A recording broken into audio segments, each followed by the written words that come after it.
Bonjour, je suis Sébastien. Aujourd'hui, on va faire une vidéo pour le groupe Soluti.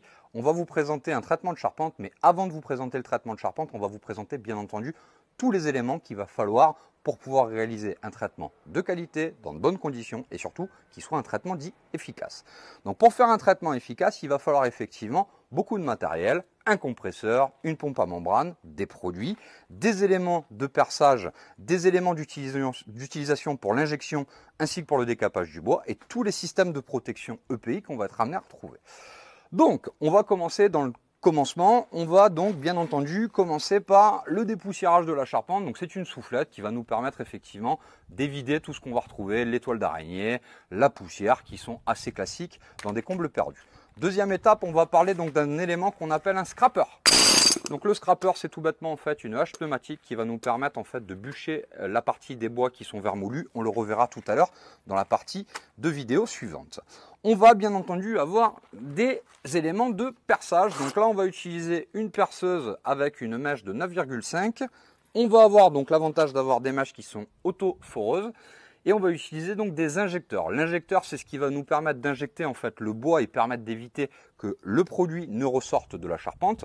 On va bien entendu retrouver, une canne d'injection. On va retrouver une canne de pulvérisation qui est souvent et on va retrouver donc des produits. Donc le produit qu'on est amené à utiliser, bien entendu, sont des produits dits professionnels. Donc je réinterviens sur ce paramètre qui est un paramètre très important pour tout le monde.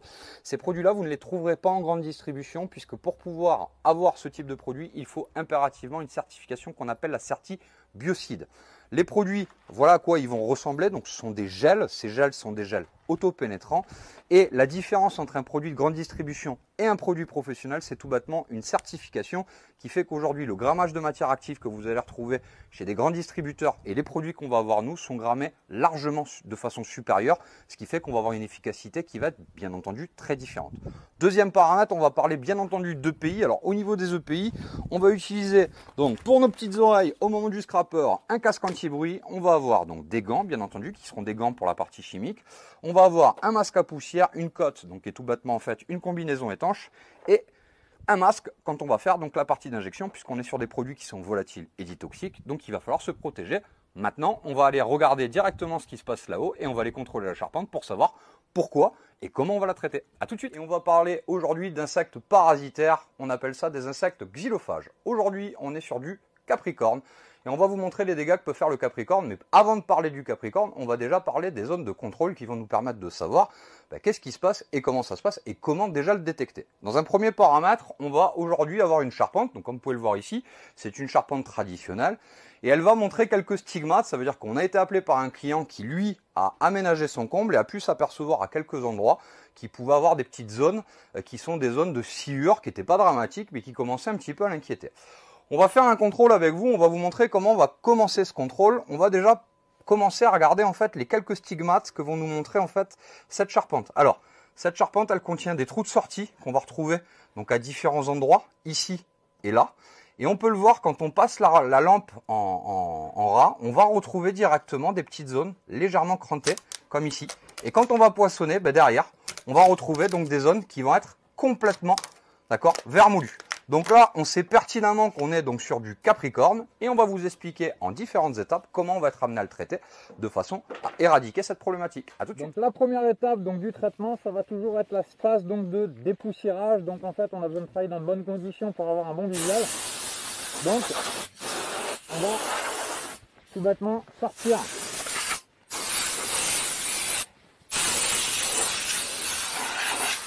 et vider complètement toutes les zones qui elles vont être naturellement chargées de sciure, de poussière, c'est classique.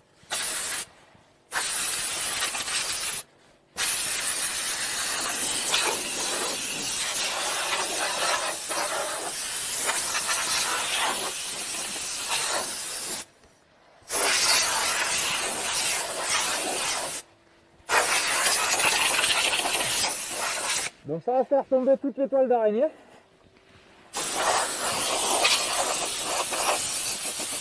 Un petit peu de poussière.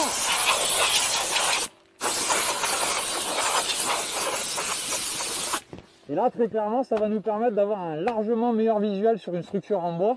Donc, qui va nous permettre aussi de travailler dans de bonnes conditions. Dès qu'on a fait cette opération-là, on va rechercher des zones qui vont être vermoulues et dans ce cadre-là, on va bien entendu les bûcher. Ça, c'est l'étape à venir. À tout de suite. Donc on va attaquer le premier processus de traitement et avant de parler de traitement, on va déjà faire toutes les phases préparatoires. Je vous l'ai montré tout à l'heure, ici on a des zones qui sont contaminées et pour ce faire, on va déjà commencer à décontaminer les zones qui vont nous gêner. Alors pourquoi on va bûcher, ce que vous allez voir tout à l'heure, parce que dedans on a des parties qui sont vermoulues et comme on va injecter un produit, on voit bien que la densité de la vermoulure est beaucoup moins importante. Donc de ce fait, on va avoir besoin en fait d'enlever la partie qui est vermoulue pour pouvoir éviter en fait de traiter une zone qui ne sert plus à rien, puisqu'en fait ça serait la sciure qui ferait effet buvard. Donc première étape, on va bien entendu donc mettre l'ensemble des EPI. Donc ça va être un masque à poussière,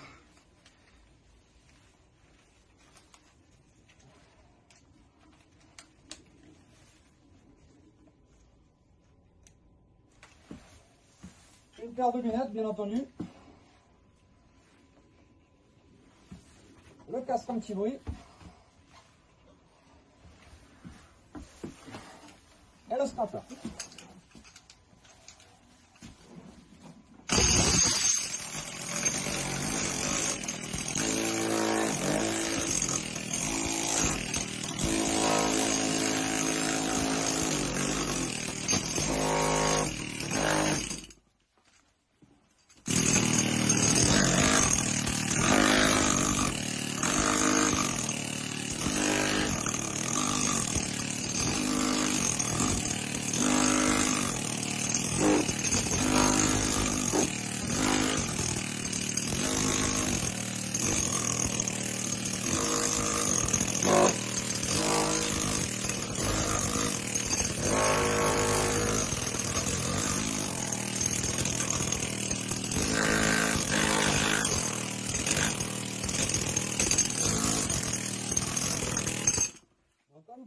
Ici, dès le moment où le scraper n'arrive plus à rentrer, ça veut dire qu'on arrive à la partie du bois sain.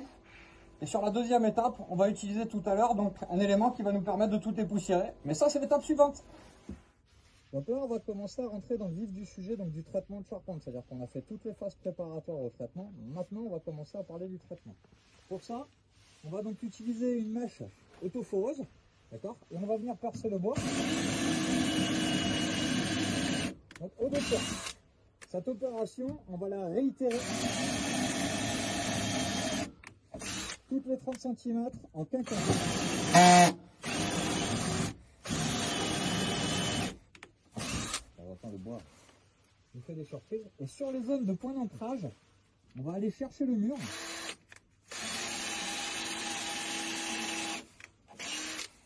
Et on va faire 2 trous. Pour faire une bonne ceinture chimique dans la partie sur laquelle on n'a pas accès, qui est dans la partie du mur.